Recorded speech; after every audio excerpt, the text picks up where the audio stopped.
Hello बेटा। बेटा, हमारा डिसोल्यूशन ऑफ पार्टनरशिप वाला चैप्टर हमने स्टार्ट करा है। पार्ट वन हमारा बन गया है। पार्ट वन में मैंने आपको ये बताया था कि किसी भी पार्टनरशिप फर्म को डिसॉल्व जब हम करते हैं, मतलब उसकी बुक्स ऑफ अकाउंट को हम बंद करते हैं। और अगर हम किसी भी पार्टनरशिप फर्म के क्वेश्चन को बंद करने का हम क्वेश्चन अगर कर रहे हैं, तो उस क्वेश्चन के लिए हम 4 स्टेप फॉलो करते हैं। पहले स्टेप में हम असेट्स और लायबिलिटी को ट्रांसफ़र करते हैं रियलाइजेशन अकाउंट में। पार्टनर कैपिटल, पार्टनर से रिलेटेड जनरल रिजर्व, प्रॉफिट और लॉस को हम ट्रांसफ़र करते हैं पार्टनर कैपिटल अकाउंट में। और कैश और बैंक के बैलेंस को हम ट्रांसफ़र करते हैं कैश अकाउंट में। और ये जितनी भी चीज़ें होती हैं ये किस पर होती हैं? बुक वैल्यू पर होती हैं।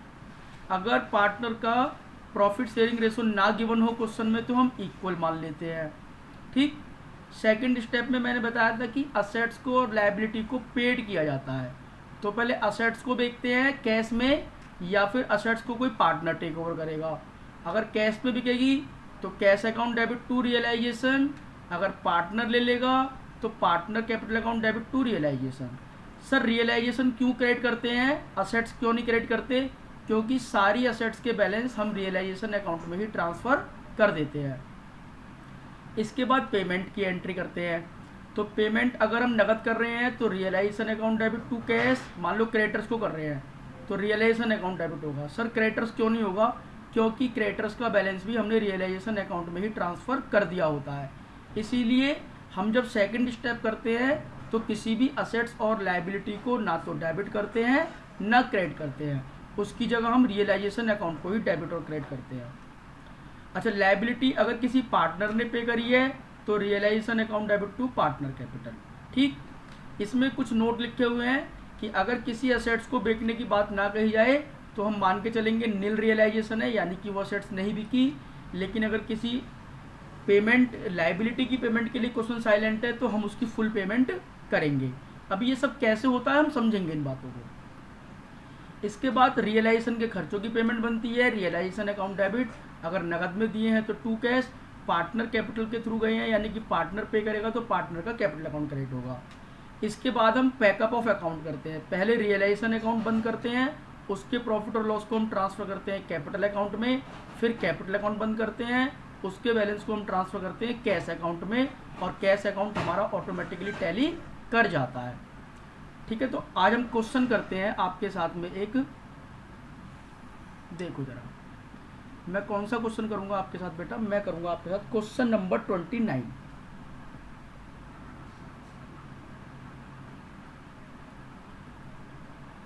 Page number 8.56। देखो क्वेश्चन पढ़ता हूँ, आप बुक खोल लो। A B and C were partner sharing profit and losses in the ratio 2:1। Their balance sheet as at 31 March 2018। उनकी बैलेंस शीट दी है बेटा। असेट्स में कैश एट बैंक हैं, डेटर्स हैं, प्रोविजन है, स्टॉक है, फिक्स्ड असेट्स हैं। कैपिटल दे रखी है ए बी सी की और क्रेडिटर्स दे रखे हैं। On the above date they dissolve the firm and following amount were realised. Fixed assets बेटा रियलाइज हुई है 675 की। Stock, debtors, creditors, expense realisation के 19,000 हैं। क्वेश्चन कह रहा है जी जनरल एंट्री बनाओ आप। बेटा हम जनरल एंट्री बाद में सीखेंगे, पहले हम क्या करेंगे, पहले हम इनके खाते बनाने सिखाता हूँ मैं आपको। तो हम 3 खाते बनाएंगे, तो आप खाते बनाने मेरे साथ सीखो। Realisation account, partner capital account और कैश एट बैंक यानी कि बैंक अकाउंट। तो देखो हम कैसे करते हैं। हम पहले करेंगे स्टेप 1। जब हम स्टेप 1 करेंगे, ध्यान से मेरी बात समझना, तो हम स्टेप 1 में बैलेंस शीट को खाली करते हैं बेटा। देखो हम लाइन खींच लूँ पहले।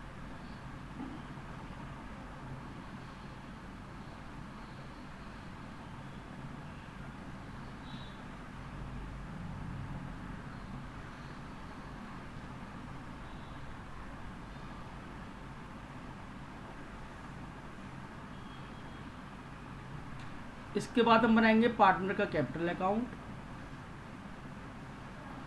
कितने पार्टनर हैं? ए बी सी 3 पार्टनर हैं।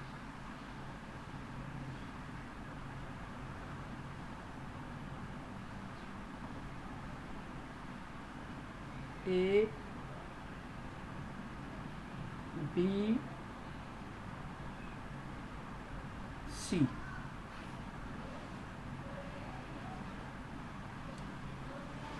ए बी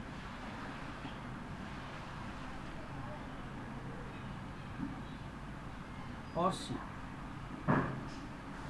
3 पार्टनर है बेटा। अच्छा जी, और क्या हम बनाएंगे, देखो और हम बनाएंगे कैश अकाउंट। मैं नेक्स्ट पेज पर बना लेता हूँ। कैश नहीं है इसमें, कैश एट बैंक है तो बैंक अकाउंट बनेगा, ठीक है ना। ये चीज़ ध्यान रखना, अगर कैश का बैलेंस है तो कैश अकाउंट बनेगा और बैंक का बैलेंस है तो बैंक अकाउंट बनेगा। ये 3 ही खाते बनते हैं बस बेटा, और कुछ नहीं बनता इसके अलावा।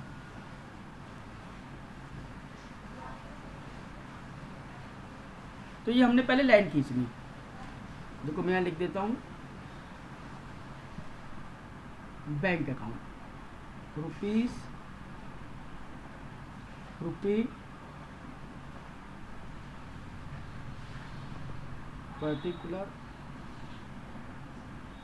पर्टिकुलर, इधर आ जाइए, रियलाइजेशन अकाउंट,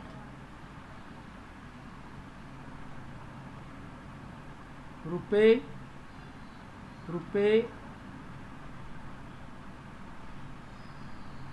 पर्टिकुलर, पार्टनर के नाम क्या क्या है, ए बी सी,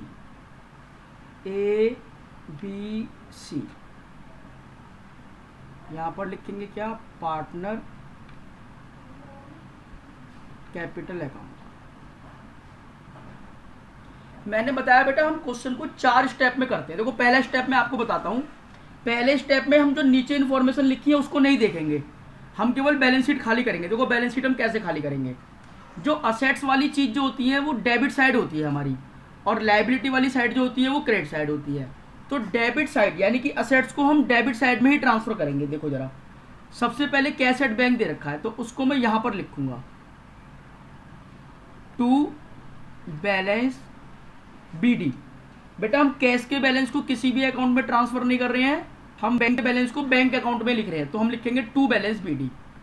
अच्छा जी, अब देखो सन्ड्री डेटर्स, तो इनको हम लिखेंगे यहाँ पर, ऐसे लिखेंगे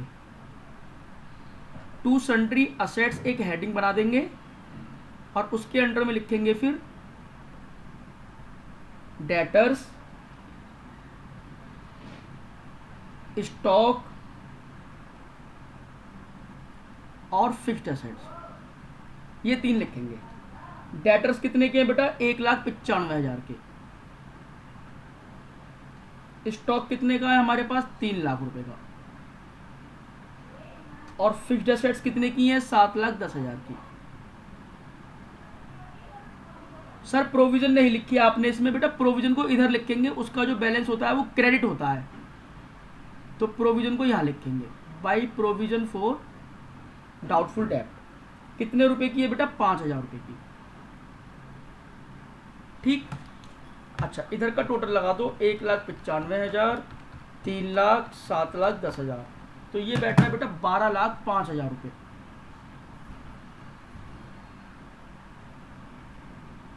ठीक, अब इधर आ जाओ, देखो हमने सारी चीजें लिख दी।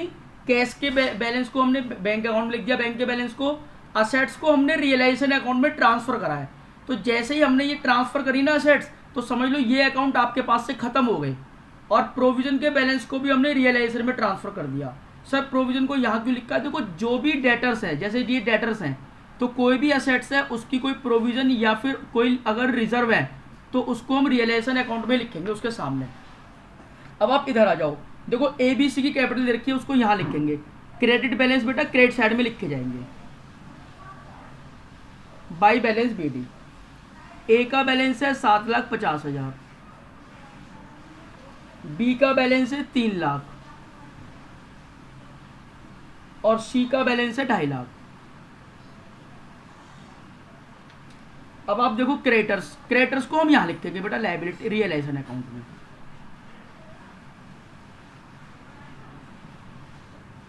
बाई क्रेडिटर्स अकाउंट 2 लाख रुपए के। यहां पर मैं एक बात आपको इंपॉर्टेंट ये बता दूं कि हमारे पास में पार्टनर के बैलेंस को हमने ट्रांसफर नहीं करा है, हमने उसके अकाउंट खोला है। लेकिन क्रेडिटर्स का बैलेंस और असेट्स के बैलेंस को हमने ट्रांसफर करके इनको खत्म कर दिया है। हमने बैंक का बैलेंस भी ट्रांसफर नहीं करा, हमने उसका अकाउंट खोला है। तो अब देखो हमारे पास से कितने अकाउंट खत्म हो गए। डेटर्स अकाउंट खत्म हो गया, स्टॉक अकाउंट खत्म हो गया, फिक्स्ड असेट्स का अकाउंट खत्म हो गया, प्रोविजन फॉर डाउटफुल डेब्ट का अकाउंट खत्म हो गया और क्रेडिटर्स का अकाउंट हमारे पास से खत्म हो गया। तो ये हमने बैलेंस शीट खाली कर दी पूरी। तो ये हमारा स्टेप 1 कंप्लीट हो गया। अब हम बात करेंगे स्टेप 2 की। स्टेप 2 में हम क्या करेंगे, इन असेट्स और लायबिलिटी की पेमेंट जैसे क्वेश्चन कहेगा वैसे करेंगे। देखो क्वेश्चन क्या कह रहा है, फिक्स्ड असेट्स 6,75,000 की बिकी हैं। तो देखो जब असेट्स बिकेंगी तो बेटा कैश अकाउंट या बैंक अकाउंट तो होगा डेबिट, और जो ये रियलाइजेशन अकाउंट है ना ये क्रेडिट होगा, असेट्स क्रेडिट नहीं होगी। अब देखो पहले अगर आप असेट्स बेचते थे तो एंट्री क्या बनती थी, cash account debit to assets. अब असेट्स तो हमारे पास कोई है नहीं, अब तो सारी असेट्स रियलाइजेशन अकाउंट में ही लिखी हुई हैं और सारी लायबिलिटी भी रियलाइजेशन अकाउंट में ही लिखी हुई है। तो इसीलिए अब रियलाइजेशन अकाउंट ही डेबिट होगा और रियलाइजेशन अकाउंट ही क्रेडिट होगा।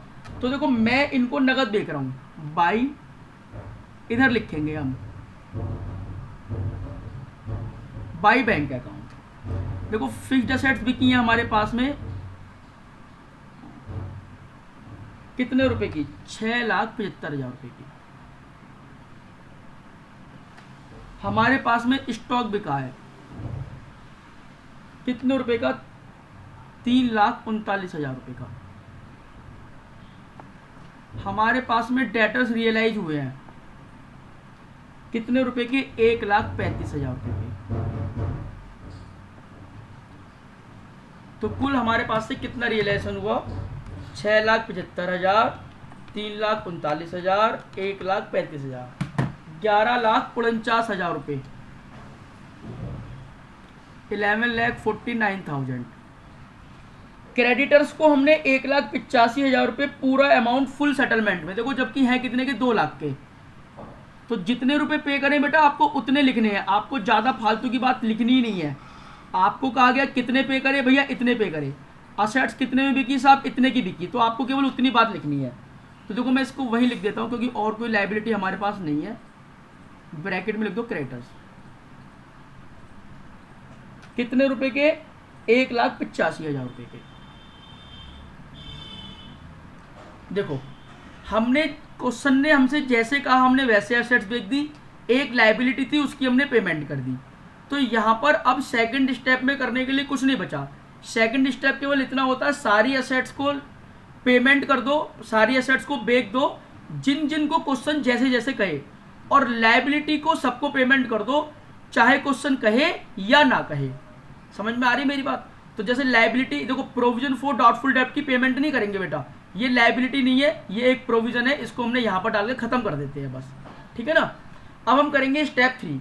स्टेप 3 में खर्चों की पेमेंट करते हैं। अब देखो खर्चे कितने हैं रियलाइजेशन के, 19,000 के। तो ये जो है ना ये हमारा नॉमिनल अकाउंट होता है बेटा, रियलाइजेशन अकाउंट जो होता है, कौन सा account, nominal account. Nominal account में क्या होता है, all expense are debit, all income are credit. तो जो रियलाइजेशन के खर्चे हैं उनको हम यहीं पर लिखेंगे टू बैंक अकाउंट, क्योंकि हम उनकी पेमेंट कर रहे हैं। तो टू बैंक ब्रैकेट में लिखेंगे एक्सपेंस कितने रुपए, 19,000 रुपये। बोलो ठीक बात है। अच्छा, तो ये हमारा तीसरा स्टेप भी खत्म हो गया। अब देखो जो जो हमने ये पैसा लिया है और दिया है ये हमें बैंक अकाउंट में भी लिखना चाहिए, ठीक है ना। तो देखो तो हमने पेमेंट करी है क्रेडिटर्स को, बाई यहाँ लिखेंगे रियलाइजेशन अकाउंट। हमने करी थी 1,85,000 की पेमेंट, और हमने खर्चों की पेमेंट करी है तो उसको भी हम यही लिखेंगे, क्योंकि देखो ये एंट्री कहाँ से उठ के आ रही है, ये एंट्री रियलाइजेशन अकाउंट के इस वाली साइड से उठ के आ रही है, इस वाली साइड से। तो ये कितने रुपए हमने पे करे, 19,000 रुपये। और देखो हमने असेट्स पे की थी तो पैसा हमारे पास आया था, उसको यहाँ पर लिखेंगे।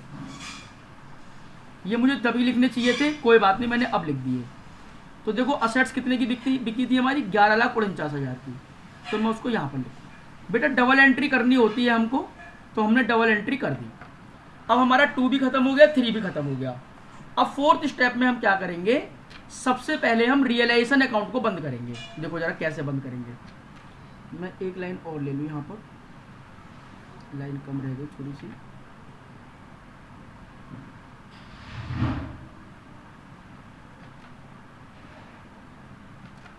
तो सबसे पहले हम लगाएंगे इनका टोटल।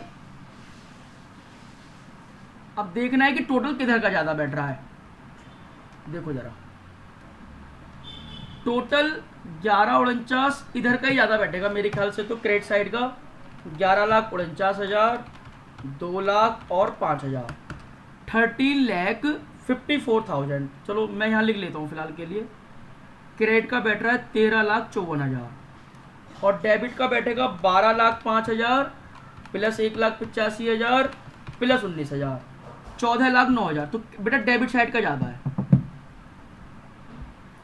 तो डेबिट का ज़्यादा है तो इसका मतलब लॉस होगा, क्योंकि प्रॉफिट एंड लॉस अकाउंट में आप याद करो, अगर इधर का टोटल ज़्यादा है यानी कि खर्चे ज़्यादा है, मतलब लॉस ज़्यादा आएगा।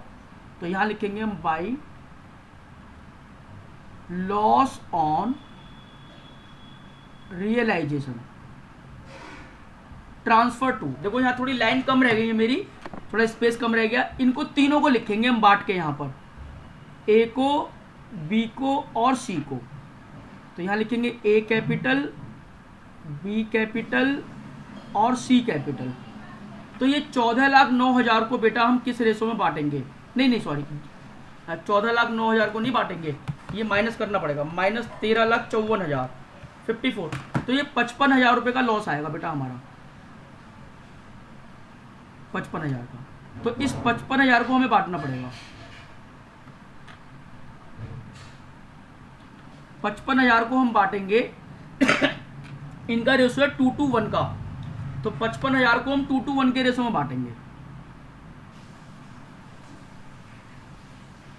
Into 2/5 into 2/5 into 1/5। तो ये बैठेगा बेटा 22,000, 22,000 और 11,000 इस तरीके से। अब ये जो लॉस का बैलेंस है इसको हम पार्टनर कैपिटल अकाउंट में इधर की तरफ लिखेंगे, डेबिट साइड में। आपको पता है शुरू से आप पढ़ते आ रहे हो, सारे लॉस डेबिट साइड लिखे जाते हैं। तो टू रियलाइजेशन अकाउंट ब्रैकेट में क्या जी, लॉस। तो ये हो गया बेटा 22,000 रुपये, 22,000 रुपये और 11,000 रुपये। अब हम इस वाले अकाउंट को बंद करेंगे, ठीक है ना। देखो जरा कैसे बंद करेंगे।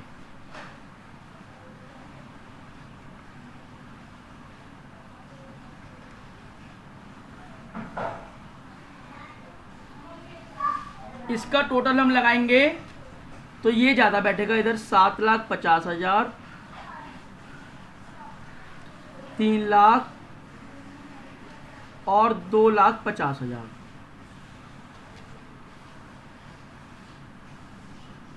7,50,000,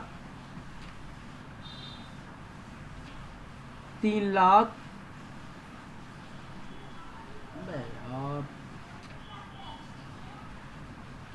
और 2,50,000। अच्छा जी, क्या हो रहा है ये? अब जो ये बैलेंस निकलेगा ना इनका, 7,50,000 में से आप माइनस करोगे 22,000, तो ये बचेंगे यहाँ पर 7,28,000 और 3 लाख में से आप माइनस करोगे 22,000, तो ये बचेंगे 2,78,000